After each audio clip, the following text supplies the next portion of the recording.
Researchers are hopeful that a drug typically used to help people with addiction could treat people with long COVID symptoms like brain fog.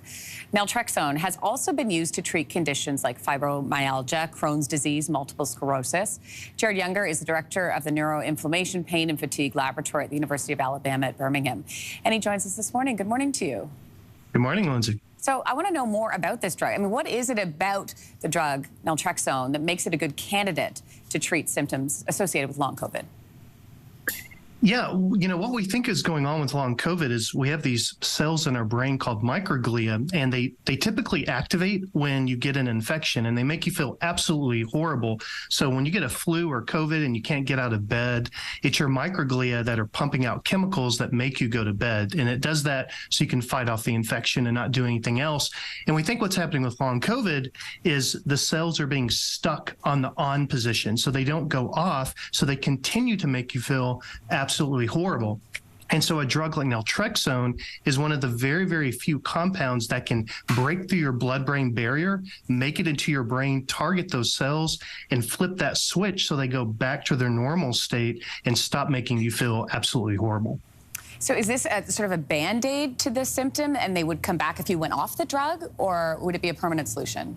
That's a very good question. We don't know for sure without doing the clinical trials, but it actually is possible it could reset the system and not be just a Band-Aid that would actually take these cells, put them back to their resting state, and that would fix the problem. That is definitely a possibility at this point. That would be incredible. I mean, I know that you've submitted an application to study the potential of this drug to treat long COVID. In the U.S., there are at least, 4 clinical trials already underway looking at the drug's ability to treat these long COVID symptoms. In Canada, important to mention, there's one approved trial so far. The BC Women's Hospital will study the potential to treat post-COVID fatigue syndrome. Does naltrexone seem like our best bet at treating these symptoms? I think so. As I mentioned, it's one of the very few that can get through the blood-brain barrier. Most drugs cannot do that because the blood-brain barrier is designed to keep drugs and other things out. So it makes it into the brain. It targets the cells we think are causing the problem. And plus, naltrexone has been around for about 40 years. So we have tons of safety data. So this isn't an experimental new drug. It's also very cheap, and it is widely available. So there's a lot of reasons kind of cause this to rise to the top in testing. Data suggests that anywhere from 23 to 32% of people who recover from COVID will develop this brain fog that we've heard so much about. How much more do we have to learn about how and why COVID affects the brain? Yeah, there's quite a bit more. We got to figure out really, so we do a lot of MRI scans, we do a lot of PET scans, and what we're trying to figure out is this inflammation in the brain? Can we see this inflammation? How did the virus get into the brain? So that's still ongoing. We're still trying to do these scans and find out exactly where this problem is.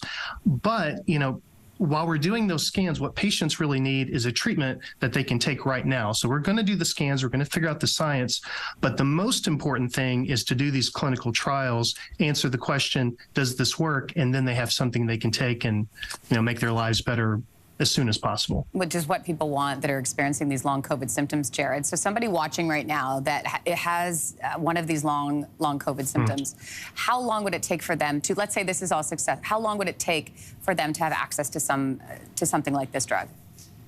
So theoretically, a clinician could prescribe it right now. So it's just a matter of your clinician being convinced to give it. So it's used off-label all the time. You'd mentioned fibromyalgia, Crohn's. There are hundreds of thousands, maybe millions of people who have taken this drug for other conditions. There's only one study published on long COVID, and it was a very small trial, but it looked encouraging. But really, because the safety profile looks so good, they could prescribe it. They just, it's usually around 4.5 milligrams once per day, and a pharmacy has to make it up. There's not a commercial product at the low dose form, but it's pretty easy to get. So as soon as the data come out and physicians are willing to give it, we can get a hold of the treatment really immediately. People could take it within a week of this information coming out. Yeah. Well, it certainly sounds promising. Jared Younger, thanks for walking us through that, and good luck with your research. Thank you.